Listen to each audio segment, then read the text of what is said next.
Selamat pagi, selamat berjumpa kembali dengan Resapi Renungan Singkat Pemelihara Iman GKI Klasis Bojonegoro. Pagi ini Bapak Ibu sekalian, kita akan bersama-sama merenungkan tema Menurut Kamu Siapakah Aku? Terambil dari Markus 8 ayat 27 sampai 29, tetapi saya akan membacakan ayat yang ke-29. Ia bertanya kepada mereka, "Tetapi apa katamu, siapakah aku ini?" Maka jawab Petrus, "Engkau adalah Mesias."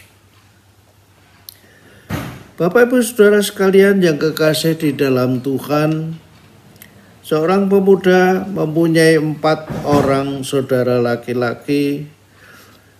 Suatu hari dia menemukan seorang gadis yang kemudian dinikahinya. Sang pengantin wanita menjalani 4 hari pertama perkawinannya untuk menyesuaikan diri. Pada hari kelima, ia memasak bubur. Sepiring bubur diberikan suaminya dan 4 piring bubur lainnya diberikan kepada ipar-iparnya yang tinggal di rumah yang berbeda. Namun ipar-iparnya itu tak mau makan bubur itu kecuali ia dapat menyebutkan nama-nama mereka. Sayang sekali bahwa perempuan itu tidak mengenalnya, sehingga ia membawa piring-piring penuh bubur tersebut pulang ke rumahnya dan menghabiskannya bersama suami tercintanya. Lalu keesokan harinya hal yang sama terulang kembali. Perempuan itu berpikir bagaimana ia bisa mengenal ipar-iparnya sehingga mereka mau memakan buburnya itu. Ketika matahari terbenam, ia mengambil ubi kayu lalu untuk ditumbuk menjadi tepung. Ia menaruh ubi kayu itu di dalam lesung lalu menumbuknya dengan alu. Seekor burung kecil terbang dan hinggap di sebatang pohon dekat tempat itu.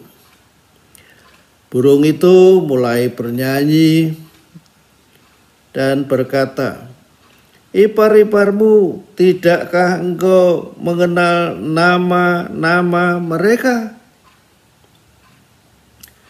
Dengar, aku telah akan mengatakannya kepadamu.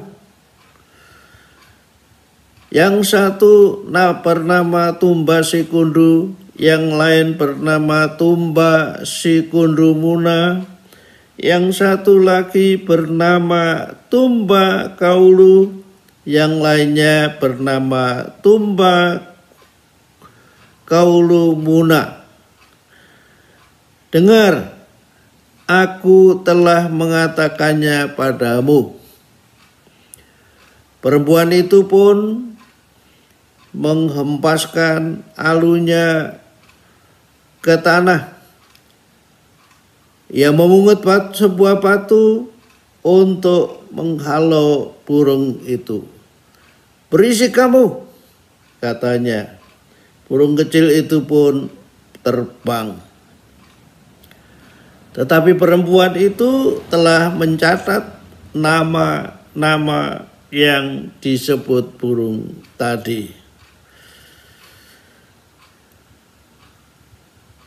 Setelah 2 kali burung itu datang memberitahu nama-nama ipar-iparnya, ia berkata, "Sekarang aku mengerti.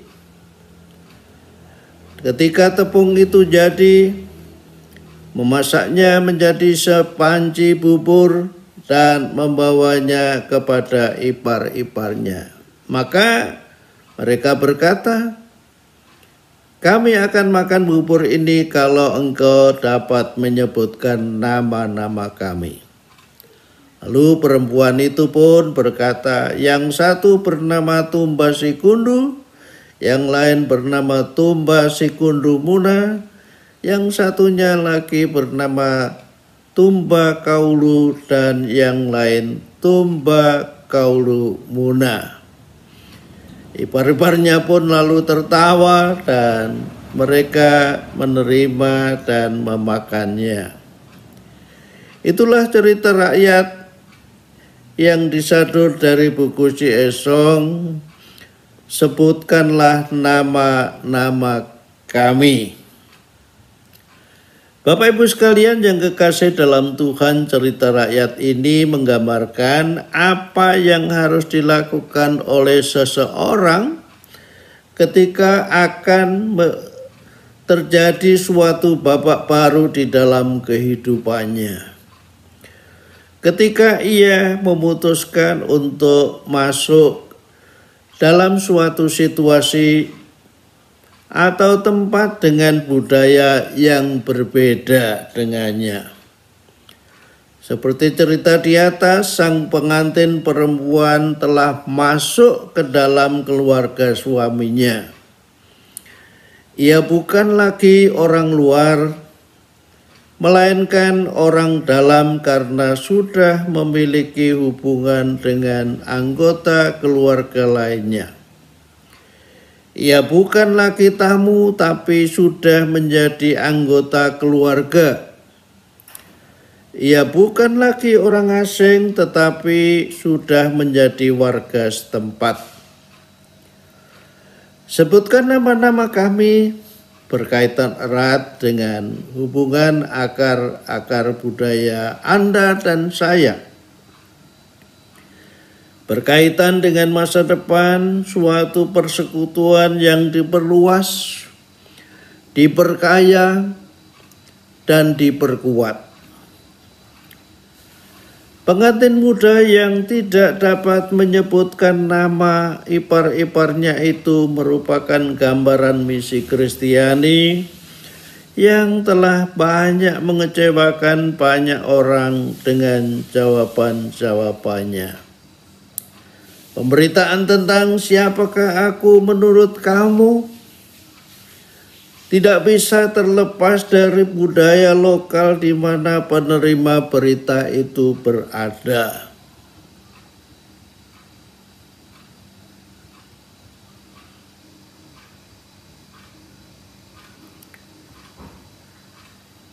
Inilah yang dikehendaki Yesus saat ia bertanya kepada murid-muridnya tentang siapakah aku menurutmu.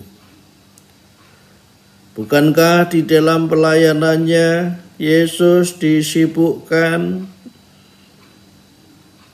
untuk mengubah bukan siapa-siapa menjadi seseorang? Segala yang terkait dengan perbuatan yang keji dan menghancurkan orang lain itu sangat-sangat dicelanya.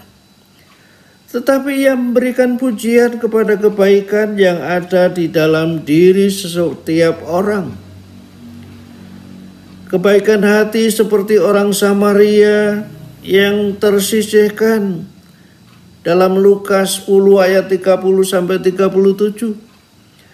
Demikian pula tindakan iman orang asing non-Yahudi di dalam diri perempuan Kanaan telah mengundang decak kagum dalam diri Yesus. Itu disebutkan dalam Markus 15 ayat 21-31. Inilah sebuah kritik terhadap kekristenan, bukan terhadap Yesus, tetapi terhadap budaya pribumi menjadi budaya Kristen Barat. Injil dan khotbah di bukit telah menyentuh hati banyak orang Asia. Kita kenal Mahatma Gandhi. Dia kagum dengan pengajaran-pengajaran khotbah di bukit, tetapi dia tidak mau menjadi Kristen. oleh karena banyak orang tidak hidup secara Kristiani. Oleh karena itu, pertanyaan yang menuntut pengakuan setiap pribadi di dalam perjumpaan dengan Yesus, menurut kamu, siapakah aku? Jawabannya adalah bisa berbeda-beda. Bergantung pada refleksi teologis yang hidup dan berada dalam suatu budaya tertentu. Misalnya bagi Petrus, Yesus adalah Mesias dari Allah. Dalam budaya Yahudi, Mesias adalah figur penyelamat yang dinantikan kedatangannya. Namun kita melihat bahwa setelah Yesus mendengar banyak jawaban atas pertanyaannya itu, ia melanjutkan pertanyaannya secara kreatif, kontekstual, sesuai konteks setempat. Menurut kamu, siapakah aku? Yesus berharap bahwa para muridnya memahami makna di balik namanya. Sebuah nama yang menopang kebenaran dan kasih. Dengan demikian bukan hanya mengenal nama, tetapi bagaimana memahaminya nama itu dengan baik. Tidak memaksakan orang lain memahaminya sesuai sudut pandang kita, tetapi bagaimana mereka memahami dari sudut pandangnya. Sehingga keterbukaan, dia mengundang kita mengenal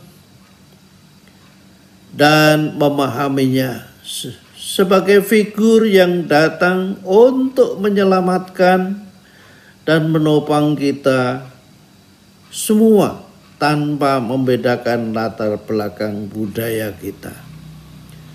Apakah kita yang hitam, apakah kita yang putih, kuning, apakah kita yang merah, semuanya diundangnya masuk dalam persekutuan agungnya.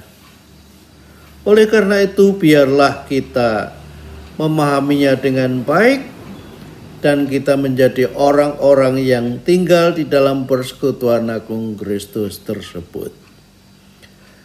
Tuhan memberkati. Amin. Mari kita berdoa. Tuhan, mampukanlah kami menyambut Kristus dengan mengakuinya sebagai Mesias. Dia ada dan hidup di tengah kehidupan kami selaras dengan budaya kami masing-masing. Biarlah pengakuan kami ini mencerminkan kasih-Mu yang menyapa setiap kami sesuai budaya kami. Di dalam Kristus Yesus kami berdoa. Amin.